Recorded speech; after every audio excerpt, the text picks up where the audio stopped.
बोलो जयकारा बोल मेरे श्री गुरु महाराज की जय।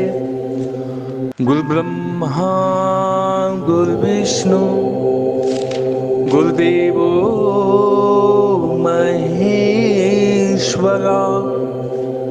गुरु साक्षात परब्रह्मा तस्मै श्री गुरुवे नमः। ध्यान मूलं गुरु मूर्ति पूजा मूलं गुरु पदम मंत्र मूलं गुरुवाक्यम मोक्ष मूलं गुरु कृपा। साध संगत जी जय सदानंद जी। गुरुमुख साध संगत जी, आज हम श्री हजूर सतगुरु देवदाता दीनदयाल जी की उस पावन लीला का गुणगान करेंगे जिसको सुन करके हमारी आस्था विश्वास और बढ़ जाती है कि हमारे सतगुरु दाता दीनदयाल जी किस प्रकार हमारे अंग संग है हर पल हर घड़ी। और सबसे बड़ी बात ये कि जो भी गुरुमुख हैं, जो नित्य प्रति नियम निभाते हैं, श्री आरती पूजा सेवा सत्संग सिमरन ध्यान, ये जो 5 नियम गुरुमुखों को बताए गए हैं, इन 5 नियमों को निभाते हैं तो श्री सतगुरुदेव दाता दीनदयाल जी किस प्रकार उनकी रक्षा करते हैं, उनके परिवार की रक्षा करते हैं। तो इस आज की लीला गुणानुवाद में आज हम ये गुणगान करने जा रहे हैं। गुरुमुख साध संगत जी, एक समय की बात है, एक शहर में एक निवास स्थान में एक भक्तानी, जो कि उसका नित्य नियम था सुबह और शाम की आरती करना, तो शाम की वो आरती कर रही थी तो श्री हजूर पंचम पातशाही जी महाराज जी के दर्शन दीदार करते हुए, सुंदर सुंदर दर्शन दीदार करते हुए आरती की थाली घुमा करके आरती कर रही थी। तो गुरुमुखों जी, जब आरती हुई, स्कंद आया तो वो ऊंची आवाज में उस स्कंद की स्तुति करने लगी। तो गुरुमुखो जी, उनके हस्बैंड, उनके पति, जो कि इतना ध्यान नहीं था उनका आध्यात्मिक क्षेत्र में, धार्मिक कार्यों में इतना उनका ध्यान नहीं था, लेकिन वो अपनी भक्तानी को मना भी नहीं करते थे किसी काम के लिए। तो जैसे ही वो अखबार पढ़ रहे थे तो जब भक्तानी ने स्तुति की, स्तुति वंदना जो हमारी होती है, स्वामी मेरा परमहंस महाराज जी, शाम की नहीं, माफी चाहूंगा, ये सुबह की आरती थी।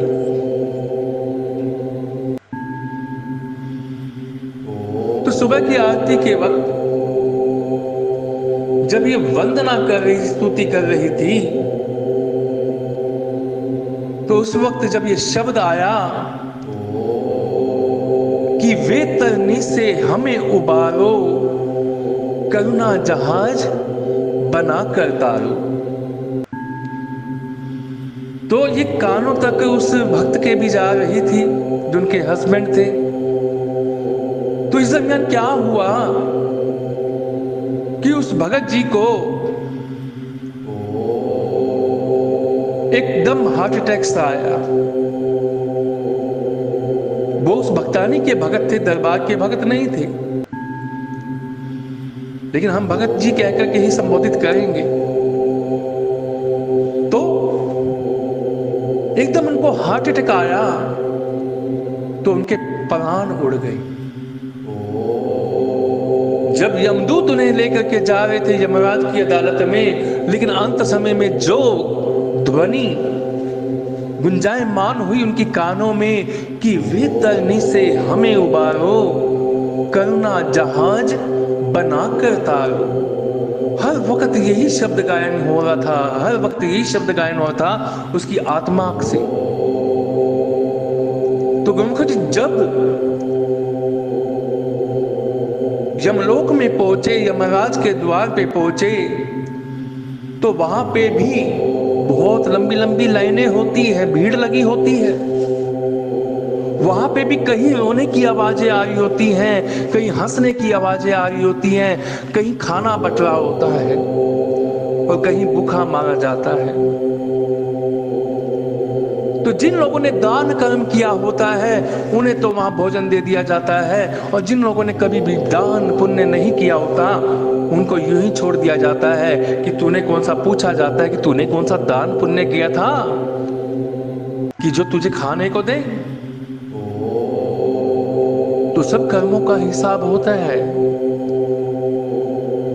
तो बहुत लंबी लंबी लाइनें थी, कोई हंसते हुए जा रहा था, कोई रोते हुए जा रहा था, रोते हुए वही जा रहे थे जिनको नरक की यातनाओं को झेलना था, हंसते हुए वही जा रहे थे जिनको की स्वर्ग की प्राप्ति हुई थी। गुरुमुख जी बनावटी बातें नहीं है, ये सत्यता पे आधारित है। ये कैसे सत्यता पे आधारित है ये अब आगे आप सुनिए।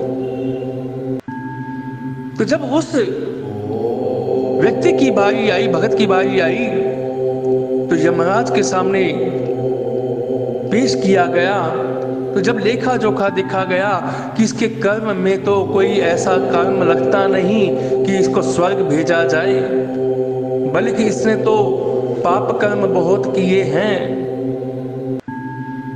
मांस भक्षण किए हैं, इसने कईयों का दिल दुखाया है, इसने कईयों की आत्माओं को पीड़ित किया है, तो इसको नरक के ग्रास में भेज दिया जाए। लेकिन उस आत्मा से आवाज आई जा रही थी, आवाज आई जा रही थी, वे तरनी से हमें उबारो, करुणा जहाज बना कर तारो, वे तरनी से हमें उबारो, करुणा जहाज बना कर तारो। जो हमारी श्री आरती का स्कंद स्तुति विनती है। तो जब ये वाणी गुंजायमान हो रही थी, खोलते हुए कढ़ाई को देख करके वो और ज्यादा भयभीत हो गई आत्मा, और यही जोर जोर की पुकार करने लगी, वे तरनी से हमें उबारो, करुणा जहाज बना कर तारो, वे तरनी से हमें उबारो, करुणा जहाज बना कर तारो। तो ये जब वाणी आत्मा की श्री सद्गुरुदेव दाता दीनदयाल जी हजूर पंचम पातशाही जी महाराज जी, जो कि उस वक्त गद्दी पे विराजमान थे श्री अनंतपुर के अंदर ही, पहुंची, तो जैसे उसको कढ़ाई में डालने लगे तो श्री सद्गुरुदेव दाता दीनदयाल जी वहां प्रकट हो गए। बोलो जयकारा बोल मेरे शिव महाराज की जय। गुरुमुख जी कोई बनावटी या काल्पनिक बातें नहीं है, सुनते जाइए आगे क्या क्या होता है। तो गुरु महाराज जी वहां प्रकट हो गए, उस जीव आत्मा की तरफ देखा, तो जब देखा कि ये तो कभी दरबार में भी नहीं आया, इसने तो आरती पूजा भी नहीं की, ये तो सत्संग में भी नहीं आया, लेकिन दरबार की श्री आरती का एक स्तुति का बखान कर रहा है कि वे तरनी से हमें उबारो, करुणा जहाज बना करता हो। हमारे दया के सागर सद्गुरु दाता दीनदयाल जी ने जब इस वाणी को सुना तो वहां प्रकट होकर के यमदूतों को देखा। यमदूतों ने हाथ जोड़ करके श्री सद्गुरुदेव दाता दीनदयाल जी को नमन किया, पंचम पातशाही महाराज जी को। जब नमन किया तो गुरु महाराज जी ने कहा कि ये हमारी जीव आत्मा है, इसे नरक में क्यों डाल रहे हो। यमदूतों ने कहा कि हे प्रभु सद्गुरुदेव दादा दीनदयाल जी, हम तो उस धर्म का पालन कर रहे हैं, उस आज्ञा का पालन कर रहे हैं जो हमारे राजा यमराज ने हमें आदेश दिया है। हम क्या कर सकते हैं, हम मजबूर हैं। तो कहा कि यमराज को बुलाओ। यमराज प्रस्तुत हुए। यमराज जब प्रस्तुत हुए, हाथ जोड़ते हुए क्षमा याचना करते हुए सद्गुरुदेव दाता दीनदयाल जी को कहते हैं, प्रभु मुझसे क्या गलती हो गई, आप ही ने तो जो हमें नियम बताए हैं, आप ही ने जो धर्म की रक्षा के लिए हमें नियम बताए हैं, हम उसी का तो पालन कर रहे हैं प्रभु। बहुत गहरी बात है, ध्यान से समझिएगा इस बात को कि यमराज परमात्मा सद्गुरुदेव महाराज जी को कह रहा है कि आपने जो नियम बनाए हैं मैं तो उसी ही का पालन कर रहा हूं प्रभु, मैं आपके आदेशों की अवहेलना कैसे कर सकता हूं। तो श्री सद्गुरुदेव जी दयाल जी ने कहा, पंचम पातशाही जी महाराज जी ने, कि ये हमारी जीव आत्मा है, इसे छोड़ दो, लेकिन हाँ तुम्हारा नियम भी पूरा हो, तुम्हारे नियमों को भी वो क्षति ना पहुंचे, तो इसलिए हम एक काम करते हैं। तो श्री सद्गुरुदेव दाता दीनदयाल जी ने एक अंगूठा अपना टेढ़ा किया, उल्टा करके उस कढ़ाई के अंदर डाल दिया, जलते हुए खोलते हुए कढ़ाई के अंदर डाल दिया। वो तुरंत ठंडा शीतल शांत हो गया और गुरु महाराज जी ने आदेश दिया यमदूतों को, अब इसको इस कढ़ाई में डाल दो, तुम्हारी बात भी पूरी होगी और हमारा कहना भी पूरा होगा। ऐसा ही किया गया। जब उसको उस कढ़ाई में डाला गया तो गुरु महाराज जी ने कहा कि इसको वापस धरती लोक पे भेजो।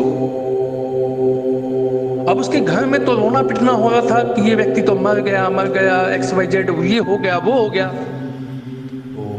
लेकिन चंद घंटों बाद जब उसके प्राण आए तो सब भयभीत हो गए, ये क्या हुआ, मृत व्यक्ति कैसे जीवित हो सकता है। उसके मुख में एक ही वाणी थी, वे तरनी से हमें उबार करना जहाज बना करता हो। और उससे ही अपनी भक्तानी को कहता है, चल आनंदपुर चल, चल आनंदपुर चल, चल आनंदपुर चल। 3 बार 4 बार 5 बार उसके मुख पे यही वाणी थी, आनंदपुर चल, आनंदपुर चल, आनंदपुर चल। वो भक्तानी हैरान कि जिनको मैं इतनी बार कहती थी कि आनंदपुर चलो, दरबार में चलो, लेकिन ये कभी हामी नहीं भरते थे, कोई ना कोई बहाना लगा देते थे कि मैं तेरे को कभी मना नहीं करता, तू चली जाया कर, मुझे मत कहा कर। और एकदम इनकी मृत्यु हुई और मृत्यु के बाद ये जागृत अवस्था में भी आगे जिंदा भी हो गए और उसके बाद यही वाणी आ रही है कि आनंदपुर चल, आनंदपुर चल। वाणी यही निकल रही है। उसकी खुशी का ठिकाना नहीं रहा भक्तानी का, उसकी भक्तानी की खुशी का ठिकाना नहीं रहा। उसने कहा, हे मेरे दाता, कोई ना कोई तुमने लीला रची है। वो जब अनंतपुर गए तो श्री अनंतपुर में गुरु महाराज जी विराजमान नहीं थे। तो महात्मा लोगों ने उनको कहा, जब त्योहार का दिन होगा, त्योहार के दिन आएंगे, तब तुम आना, तब तुम्हें दर्शन दीदार होंगे। जब त्योहार आया, दर्शन दीदार करने के लिए गए, जैसे भेटा पूजा करने हम दर्शन हाल में जाते हैं ना गुरुमुखो जी, उस वक्त वो भी भेटा पूजा के लिए दर्शन हाल में लाइन में खड़े हो गए। अब क्या देखते हैं कि सब लोग तो हाथों से मत्था जोड़ते हैं, मत्था टेकते हैं, हाथ जोड़ करके नमस्कार करते हैं, जय सच्चिदानंद करते हैं। लेकिन ये क्या कर रहा है, ये उल्टा हाथ करके अंगूठा दिखाया जा रहा है, अंगूठा दिखाया जा रहा है, अंगूठा दिखाया जा रहा है सद्गुरुदेव महाराज जी को। लेकिन संत महापुरुष जानी जान दयालु वो उसकी तरफ देख नहीं रहे, वो संगत की ओर देख देख के निहाल होते हैं और उनको आशीर्वाद देते हैं। जैसे कि आपने भी देखा होगा, जब अनंतपुर प्रयाग धाम में जाते हैं तो गुरु महाराज जी दर्शन देते हुए कभी इधर देखते हैं, कभी उधर देखते हैं, कभी हमारी तरफ देखते हैं। तो गुरुमुखो जी जब उसकी बारी आई तो वो अंगूठा दिखाने लगा, तो जो श्री निज सेवा के अंदर महात्मा जी थे जितने भी, वो हैरान हो गए कि सब तो जय सच्चिदानंद करते हैं, हाथ जोड़ते हैं, मत्था टेकते हैं, ये अंगूठा दिखा रहा है। जो श्रीमान महात्मा जी, बड़े महात्मा जी थे, वो भी जानी जानते, उन्होंने समझ लिया इसमें कोई श्री गुरु महाराज जी की लीला ही है। उन्होंने एक महात्मा जी को हुक्म किया कि इस भगत को यहाँ साइड में लेकर के आओ, इनसे बात करनी है। तो जब श्रीमान महात्मा जी के पास, बड़े महात्मा जी के पास वो गए उनसे पूछा कि तुम ऐसा क्यों कर रहे हो कि लोग तो मत्था टेकते हैं, हाथ जोड़कर जय सदानंद करते हैं, तुम श्री हजूर गुरु महाराज जी दाता दीनदयाल जी को अंगूठा दिखा रहे हो। उसकी आंखों में आंसू की धारा बह गई। कहने लगे ये मेरे जीवन दाता है, ये मेरे कृपा निधान है, ये दया के सागर, ये क्षमाशील, ये हर गलतियों को माफ करने वाले, इतना स्नेह बसाने वाले, प्रेम करने वाले मेरे दाता दीनदयाल जी हैं। इन्होंने मुझे जीवन बख्शा है। संत महापुरुष समझ गए लीला तो हुई है। पूछा क्या क्या हुआ। उसने जब यमराज तक के, अपने मृत्यु के बाद तक यमराज तक का वृतांत बतलाया तो सब महापुरुषों ने नमन किया श्री सद्गुरुदेव दाता दीनदयाल जी के चरणों में कि धन्य हो प्रभु, धन्य हो आप। हे महाप्रभु, आप उन भक्तों की भी रक्षा करते हो जो आपके भक्तों के घर में भी रहते हैं, जो बेशक आपको नहीं मानते, बेशक आपके दरबार में नहीं आए, बेशक उन्होंने आरती पूजा भी नहीं की, लेकिन उन भक्तों के घर में अगर आरती पूजा हो रही है तो उनको भी तारते हो मेरे महाप्रभु, उनके ऊपर भी कृपाएं बरसाते हो। धन्य हो, धन्य हो, धन्य हो मैं सद्गुरु। तो गुरुमुखों जी, ये सत्य घटनाएं हैं। और जब हम श्री दरबार में जाते हैं ना, आनंदपुर में, प्रयाग धाम में, संत नगर में, तो जब श्री गुरु महाराज जी के आगे भेंटा पूजा करने जाते हैं, तो अगर हम ये सोचे ना कि हमने ये एक गिफ्ट ले लिया, लेकिन रास्ते में ही तौलिए वाले भक्तों ने ले लिया, बीच में गुरु महाराज जी तक पहुंचा या नहीं पहुंचा, उन्होंने देखा या नहीं देखा। और जब हम श्री दरबार में पहुंचते हैं दर्शन भेंटा पूजा करने के लिए, कई बार हमें ऐसा महसूस होता है कि गुरु महाराज जी ने हमारी तरफ नहीं देखा, उनका फेस तो वहां पे था। तो हम गलत हैं गुरुमुखो जी। वो घट घट के ज्ञाता है, जानी जान है। अब यहीं से अंदाजा लगा लो, उस भक्त की मृत्यु हो गई जो कि दरबार को मानता भी नहीं था, लेकिन भक्तानी मानती थी, आरती पूजा कर रही थी। शब्द कानों में पड़ा, वेतरनी से हमें उबारो, करना जहाज बना कर तारो। तो उसकी रक्षा करने के लिए भी चले गए। तो जब आप श्री दरबार में, जहां स्वयं ब्रह्मांड के त्रिलोकीनाथ मेरे दाता दीनदयाल जी विराजमान है श्री गद्दी पे, तो हम कैसे सोच सकते हैं कि वो हमें नहीं देख रहे। गुरुमुखों जी, वो देह को नहीं देखते, शरीरों को नहीं देखते। वो डे वन से तो क्या, जब डे वन से डे वन भी आप दरबार से चाहे अपने अपने शहरों में भी जुड़ जाते हो ना, तो भी वो आपको देखते हैं। आप तो दरबार की बातें करते हो। दरबार में जाने के बाद, एंट्री करने के बाद, हर व्यक्ति का, हर भक्त का खाता उनके पास होता है। जैसे कि आपने नोटिस किया होगा कि बस स्टैंड पे पर्चियां बनती हैं श्री आज्ञा पत्र की, कि कितनी संगत कहाँ से आई, कैसे आई, कितने दिनों के लिए आई। तो ये सारा डाटा श्री हजूर गुरु महाराज जी तक पहुंचाया जाता है कि दिल्ली वाली संगत इतनी आई, हिसार वाली संगत इतनी आई, अमृतसर वाली संगत इतनी आई, इस महात्मा जी की आई।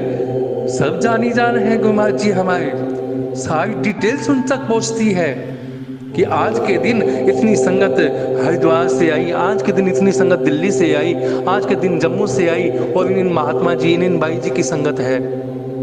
सब डिटेल्स होती है उनके पास। ये तो बहुत छोटी बात कह रहा हूं मैं। आप अपने घरों में बैठ करके कितना आरती पूजा सेवा सत्संग सिमरन ध्यान करते हो, ये डिटेल भी मेरे दाता के पास है। तो गुरुमुखो जी, हमें ज्यादा से ज्यादा जो नियम है दरबार के, जो हम कितने बड़े भाग्यशाली हैं कि एक तो हमें भारत जैसे देश में हमें जन्म मिला, उसके बाद हमारा बड़ा पुण्य है कि हमें ऐसे संस्कार मिले, कि ऐसे गुरु की शरण प्राप्त हो गई। उससे भी बड़ा सौभाग्य है कि हमें नाम दान मिल गया। तो अब ये गोल्डन चांस तो हमारे पास है ना, कि हमने उसे कैसे गोल्डन चांस में बदलना है। अब वो परमात्मा तो कभी कुछ नहीं कहेगा, गुरु महाराज जी कभी कुछ नहीं कहेंगे कि तू टीवी देख रहा है या फालतू बातों में टाइम एक्सपेंड कर रहा है। वो कभी कुछ नहीं कहेंगे। उसने तो स्वतंत्रता, फ्रीडम दे दी। भक्ति करेगा तो कल्याण होगा, भक्ति नहीं करेगा तो तेरी वो इच्छा है। वो कभी भी रोका टाकी नहीं करते, वो सिर्फ देखते हैं। और जब भटकने लगता है इंसान, फिर भटक भटक करके दुख के गेड़ों में आता है, तो फिर संभालते भी कौन है? मेरे सद्गुरुदाता दीनदयाल जी ना। तो गुरुमुखो जी, सत्संग, भजन, सिमरन, ध्यान, इनका हमने नित्य प्रति नियम पालन तो करना ही है। खाली इनको नियम ना माने, ये वास्तव में हमारे ही कल्याण के लिए है। अगर हम बिजनेस करने जाते हैं, व्यापार करने जाते हैं, तो इसलिए जाते हैं ना कि हमें मुनाफा हो। कि 10,000 पे हमने लगाए हैं तो कम से कम हम 15,000 पे यानी 5,000 प्लस करके घर पे वापिस लौटे, इसलिए जाते हैं ना। तो गुरुमुखो जी 24,000 श्वास हमें मिले हैं, तो 24,000 श्वासों का लाभ उठाते हुए हमें सद्गुरु देवदाता दीनदयाल जी के इसी पथ पे चलना है, मार्ग पे चलना है। इतनी ही सी तो बात है, इसमें क्या बड़ी बात है? करके देखो, अच्छा लगेगा। जय सच्चिदानंद जी।